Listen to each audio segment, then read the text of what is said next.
greetings and blessings, blessings and greetings. This is done and we're live because we want to stay alive. In Torah Chaim, instructions of kindness, Torah Chesed, instructions of kindness, Torah Rachamim, instructions of mercies. I'm joined here with actually Blog Talk Radio co-host and raw food activist and also menorah maker Mordechai Ben Sarah. We're live with the Mordechai Ben Sarah from the village of Oroville, the village of light. Mordechai, how was your 6th day of Chanukah? The 6th day of Chanukah was a mix of gifts and gifts and gifts. The gifts of understanding. So it was excellent. It was perfect, and I am very happy to look for the 7th day. Beautiful. And this should be our M.I.C. 19th version of meditation creation for every nation in this generation. Mordechai, when we're talking about the Festival of Lights, Chanukah, awareness is also about how people can be sustained, hopefully in a more pleasant and peaceful manner. So I have a book right in front of me in the Hebrew. It's not translated yet into English. Maybe someday it will be. It's called Raphael HaMalech, literally the angel Raphael, who is the angel of healing. And what a lot of people need in this time, in America and all around the world, is a great healing in terms of how they sustain themselves, that it should be in a more pleasant and peaceful manner. So I'd like to take a teaching from this book on 149th page, Daf Kuf Mem Tes, and it says that anger and argumentation will damage a person's form of living. How do you chime in on that, Mordechai Ben Sarah? Why do you think that anger and argumentation would damage a person's livelihood? Well, yeah, it's kind of difficult because we are all human beings and we have all these traits: anger and argumentation. Argumentation, especially, it's already coming from an unclean state of, like, let's say, unclean diet or not eating the right way, and because of the toxins within our body, will become in our system will become a toxic, and this toxicity will leave our mouth and will leave our actions, which will become anger. Anger in one language where I've grown up in Hungarian, anger is it means toxic. We all, Hungarian uses toxic for anger, like because of the liver is overworked, and your body is overworked, your mind is overworked, so you lose the patience, and losing the patience, you'll become angry, you'll become toxic. You're toxic to your whole surroundings, your family, your everything, everybody around you. So, and this is really difficult.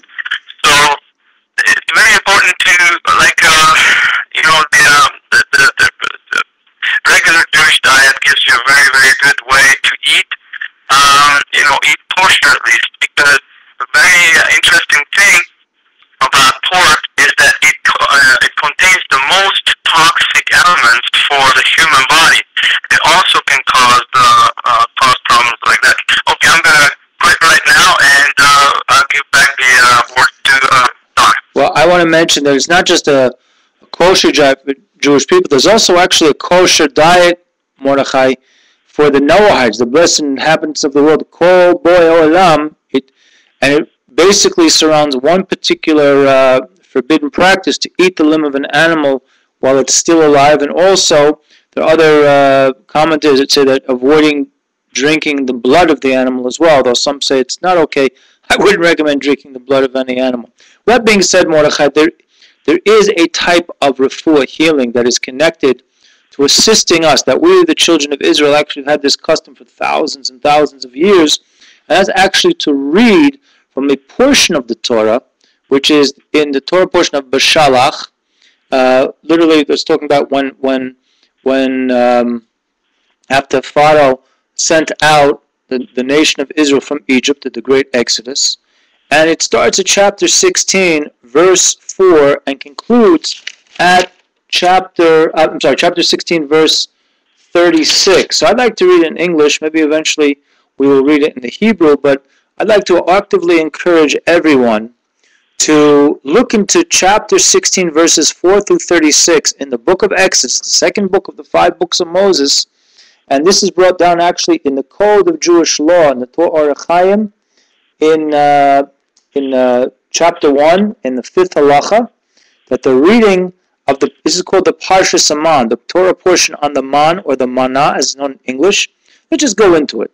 So the Most High said to Moses, "Behold, I shall rain down to you food from heaven. Let the people go out and pick each day's portion on its day, so that I can test them whether they will follow my teaching or not. And it shall be that on the 6th day, when they prepare what they bring, it will be double what they pick every day." And Moses and Aaron said to the children of Israel, "In the evening you shall know that Hashem took you out of the land of Egypt," and Hashem meaning God, of course, the Lord. "And in the morning you shall see the glory of Hashem, that he has heard your complaints against him. For what are we to say that you should incite complaints against us?" And Moses said, "When in the evening the Most High gives you meat to eat and bread to satiate in the morning, as Hashem hears your complaints, that you complain against him. For what are we? Not against